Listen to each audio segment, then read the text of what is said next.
Y nosotros a esta hora vamos a también seguir hablando de esto y de otros temas con el convencional de la democracia cristiana, Fouad Chahine. Fouad, gracias por el contacto, muy buenas tardes. Muy buenas tardes, Matilde, muchas gracias. Bueno, lo primero, no puedo dejar de preguntarle por estas declaraciones de Juan Huentunán, que llama, más bien, reconoce que se ha decidido tomar las armas para recuperar y para tener sus reivindicaciones, que con los papeles y con las movilizaciones no se llega a nada. ¿Qué le parece? A mí no me sorprende, lamentablemente. Hace mucho rato que estamos viendo que hay grupos que están destinados a asesinar, a quemar, a ocupar, a robar y amenazar impunemente. Y el Estado, ¿cómo responde? Con declaraciones. Y yo creo que en la Araucanía estamos cansados de las declaraciones y lo que necesitamos son acciones. Aquí hay grupos que lo que buscan es desestabilizar la democracia, atentar contra el Estado de Derecho. Hay grupos que también han señalado que lo que buscan es un proceso de emancipación, efectivamente, de secesión, y por lo tanto que atentan contra el Estado, ¿ya? Y que las víctimas inmediatas son los particulares que sufren esos hechos de violencia, son las autoridades que son amenazadas, son los propios comuneros que de alguna manera tienen una actitud distinta, que van a trabajar y que son asesinados. Claro, amenaza con tomarse colegios, pero ya en la Araucanía se han quemado muchos colegios, han quemado escuelas, ¿no es cierto? Han atentado con atentado incendiario contra furgones escolares en que bajan a los niños menores y les queman el furgón delante de ellos. Entonces, la verdad es que sorprenderse por una declaración que ha estado hace tiempo acompañada de hechos que van en la misma línea y un gobierno que lo que hace es simplemente condenar, decir que no va a perseguir declaraciones, pero que no actúa con la fuerza. Y no solo este gobierno, sino que también ocurrió lo mismo con el gobierno anterior, que yo creo que han tenido una visión errada de lo que ocurre. Muchas veces una visión o romántica. ¿Qué esperaría entonces concretamente ahora? Porque la ministra vocera de Gobierno, Camila Vallejo, ha salido hace algunos momentos en un tono bastante enérgico, diciendo que el gobierno no va a permitir que se siga usando las armas para resolver conflictos. ¿Qué debiera ocurrir después de emitir esta declaración? Bueno, muchas cosas, ¿no es cierto? En primer lugar, ocupar las acciones que le otorga el ordenamiento jurídico, como la Ley de Seguridad del Estado, ¿no es cierto?, en el capítulo de la seguridad interior, como la ley antiterrorista, ¿no es cierto?, como la ley de inteligencia, y poder efectivamente disponer de todos los medios para poder perseguir penalmente y encarcelar a quienes están actuando de esta manera, esta organización criminal, estas asociaciones ilícitas, para poder atentar contra la democracia, ¿no es cierto?, también declarar esta organización como una organización terrorista, no solo la CAM, sino que el conjunto de ORTs también, que tienen distintas organizaciones. El tema es que aquí hoy día no hay una sola organización, son varias organizaciones madres que tienen ORT, ¿no es cierto?, organizaciones de resistencia territorial, que son verdaderas células, ¿no es cierto?, paramilitares, que están fuertemente armadas y que se dedican a difundir terror, a hacer actos de usurpación, de sabotaje, de amenaza. Eso es lo que está ocurriendo, y la verdad es que lo hacen con una absoluta impunidad. No tener un estado de emergencia a medias tintas, ni menos aún, como proponen y como viene el borrador de la nueva Constitución, eliminar el único estado de excepción que se puede aplicar, que es el estado de emergencia, eliminarlo de cuajo y amarrarle las manos al Estado para actuar ante estos grupos armados. Entonces, esto, mire, no porque lo declare la vocera de gobierno, la gente va a dejar las armas, las va a entregar y va a dejar de andar amenazando, matando, ¿no es cierto?, incurriendo en estos hechos. Entonces, la verdad es que hay que accionar, y una de las herramientas con las que se puede accionar la están eliminando del texto constitucional. Por eso que a mí me parece que los dichos tienen que ir acompañados de hechos, las declaraciones de acciones, porque de lo contrario, esto cada día va a ser más grave, va a ser más complejo, va a ser más profunda la situación. Hacemos un momento, interrumpimos un momento porque hay una noticia de último momento en materia económica, porque finalmente el Banco Central, en su última reunión de política monetaria, lo que ha hecho es subir la tasa y subirla en 75 puntos base hasta el 9%. Eso es lo que ha hecho el Banco Central, y más adelante vamos a revisar lo que significa todo este incremento, esta alza de 75 puntos base hasta llegar a esta tasa del 9%. Seguimos entonces conversando con el constituyente Fouad Chahine. Bueno, ahí teníamos entonces la noticia económica de esta hora, a las 6 de la tarde, el Banco Central emite este informe, Fuad, y vamos a seguir además conversando, pero de otros temas, de lo que nos convocaba esta tarde, que era lo que estaba ocurriendo en la convención y finalmente lo que había pasado con la propuesta de artículo para los quórum de reforma para este Congreso de la nueva Constitución en el caso de que se aprobara. Finalmente no hubo una propuesta de la derecha, sino que fueron el Frente Amplio, el Partido Comunista, el Partido Socialista e Independiente, que han propuesto un quórum de 4/7. Usted no estaba a favor de los 2/3, más bien había sido bien enfático en que eso no lo iba a votar. ¿Cómo ve estos 4/7? A ver, lo primero quiero volver un poquito a la noticia que nos interrumpió. Creo que una muy mala noticia, se sigue encareciendo el crédito, mala noticia para la clase media, mala noticia para las pymes, ¿no es cierto? Va a ser más difícil obtener financiamiento para poder emprender, más difícil poder tener financiamiento para la casa propia, ¿no es cierto?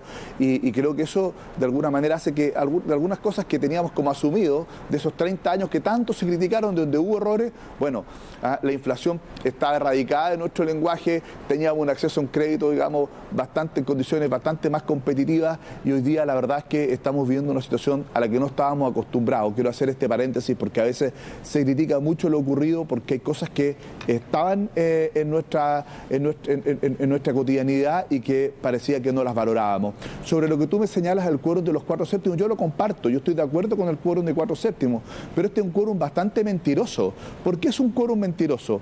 Porque resulta que todas las materias importantes, como por ejemplo el sistema político, que es el corazón y lo que a mi juicio está peor del texto constitucional, no se va a poder modificar por 4/7, se va a requerir o plebiscito o 2/3 del Congreso.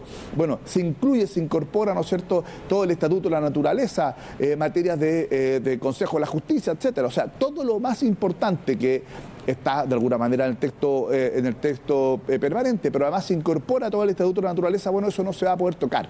No se va a poder tocar, no se va a poder perfeccionar. Entonces, los 4/7, es cierto, son la regla general, pero va a ser sobre todo aquellas materias de menor relevancia, las cosas más bien accesorias del texto constitucional, todo lo principal del texto constitucional, algunas de las que están muy mal, como el sistema político.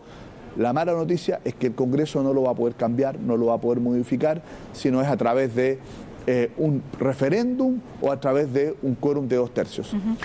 Bueno, se aprobaron también otros artículos que van a este informe, que primero además tiene que aprobar la Comisión de Transición y luego pasar al Pleno. Le quedan todavía etapas, pero se propuso nuevamente terminar con el actual Senado para el 2026. Bueno, también en otros aspectos respecto a los jueces, también se propone que el cese de funciones sea a los 70 años de edad, que no sea aplicable a los jueces que están actualmente en funciones, y respecto a la Corte Constitucional se propone su instalación dentro de los 6 meses siguientes de entrada en vigencia de la Constitución. ¿Estas normas le parecen adecuadas respecto al juicio que tiene usted de toda la normativa que se está integrando? Me parece razonable lo de la Corte Constitucional, me parece bien que se resuelva el tema de la incertidumbre, ¿no es cierto?, que había que 104 jueces tenían que llegar inmediatamente a sus cargos cuando, bueno, están difícil después llenar esas vacantes porque tienen que ser personas que están con todos sus cursos en la academia aprobada, y la verdad es que descabezar el Poder Judicial me parecía una muy mala idea, y por lo tanto la solución que se logra a mí me parece que es razonable. Lo único que yo no entiendo es por qué, si resolvemos el tema con los jueces, resolvemos el tema con los fiscales, resolvemos el tema con todos los órganos, ¿no es cierto?, preexistentes que puedan terminar sus periodos de acuerdo a las reglas con las cuales fueron designados para ese cargo, en el caso de autoridades elegidas democráticamente con una gran votación, la inmensa mayoría de ellos con mucho más votos que la inmensa mayoría de los convencionales, y de manera más reciente se le corta el periodo a la mitad de cuajo, ¿no es cierto?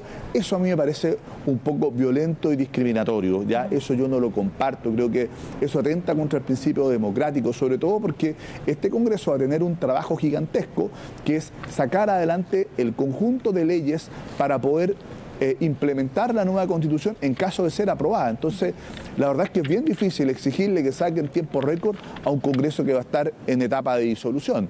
Eso a mí me parece que es muy difícil, y por eso que a mí me parece que es un error, además de ser claramente discriminatorio, porque con el resto de los poderes, con el resto de las autoridades, no se hizo lo mismo. Ahora, esto no es automático que entre al borrador, primero tiene que aprobarse en la Comisión de Transición y luego en el Pleno. ¿Usted ve que estos artículos tengan el suficiente apoyo para llegar al Pleno y salir y ir al borrador? Bueno, si uno ve efectivamente los colectivos que están detrás de las firmas de esas indicaciones, sí, digamos. Hay varias de esas que vamos a apoyar nosotros también, el tema de la Corte Suprema, el tema de la Corte Constitucional. Hay varias que efectivamente son positivas. Yo, como siempre, desde el primer día voy a apoyar lo que me parece que es bueno, que está bien logrado, que le hace bien al país, y aquellas cosas que no me parecen, en las que no estoy de acuerdo, que me parecen que atenta contra la democracia, que no le hacen bien al texto constitucional, los voy a votar en contra. Fuad, durante este último fin de semana, prácticamente todos los partidos que no son parte del gobierno ya decidieron cuál va a ser la opción que tomen en el plebiscito de salida. La Democracia Cristiana no ha dado su decisión, no ha tomado la decisión, sin embargo también hemos conocido la decisión que han tomado individualmente algunos demócratas cristianos. ¿Cuál es la suya? No, yo la voy a tomar después del 4 de julio y espero que tengamos la posibilidad de tener un debate de cara a la ciudadanía y que esta decisión no sea una decisión cupular de la democracia cristiana, sino que sean las bases del partido las que decidan, y yo espero que entonces tengamos un gran debate, que ojalá tengamos un plebiscito interno y que cada militante pueda expresar su voto respecto a cuál es la opción, qué es lo que prefiere de cara al plebiscito del 4 de septiembre. Yo creo que esa es la manera de tomar decisiones dentro del partido, espero que así sea y no que parlamentarios, miembros de la directiva, ¿no es cierto?, estén anunciando su posición por la suya, porque si no, obviamente, si es que parlamentarios, además que están en la mesa del partido, toman la decisión de anunciar su posición antes de una discusión, un discernimiento, una reflexión colectiva y una decisión institucional, obviamente que al final del día lo que va a ocurrir es inevitablemente que cada uno haga lo que quiera. ¿Condena entonces usted lo que hizo la senadora Yasna Proboste de decir efectivamente que ella iba a votar por el apruebo? No lo comparto, ya es vicepresidenta del partido, y yo creo que lo que uno debe es llevar esa postura al interior del partido, discutir y que esperar una decisión institucional, porque si es que una senadora y vicepresidenta del partido llega y dice cuál va a ser su opción y qué es lo que va a hacer, sin importar lo que discuta el partido, lo que opine la militancia, lo que opinen sus órganos, su institución, la Junta Nacional. Ahora, a lo mejor, claro, si lo quieren tomar la decisión entre la mesa o con un Consejo Nacional que lleva más de 3 años, que caducó su mandato, más de 3 años de vencido su mandato, bueno, a lo mejor, claro, ahí van a hacer la misa de cuál es la decisión y a lo mejor ya lo tienen todo resuelto. Pero si efectivamente quieren hacer una discusión en la Junta Nacional, que es el máximo órgano deliberativo del partido, o a través de un plebiscito con los militantes, me parece que lo lógico es que se abra ese proceso de discusión y de participación y que se tome una decisión institucional y no personal. Eso sería para mí lo ideal al menos, y si es que se hace de esa manera, obviamente que yo voy a respetar la decisión institucional. Si es que se hace de otra forma, ¿no es cierto?, a través de una aparente decisión institucional, pero de la cúpula del partido, obviamente que cada uno va a tener que tomar su decisión de acuerdo a su propia conciencia. Fuad Chahín, constituyente de la Democracia Cristiana, muchísimas gracias por conversar a esta hora con CNN Chile. Que tenga un buen resto de día. Muchas gracias, pues muy buenas noches, que esté muy bien. Muchas gracias, y nosotros nos vamos a una pausa, ya volvemos con más noticias y con el análisis de lo que significa este aumento de 75 puntos base que ha hecho el Banco Central, quedando la tasa en un 9%, una tasa que no habíamos visto en años. Lo vamos a revisar junto a Nicolás Paut al regreso de esta pausa.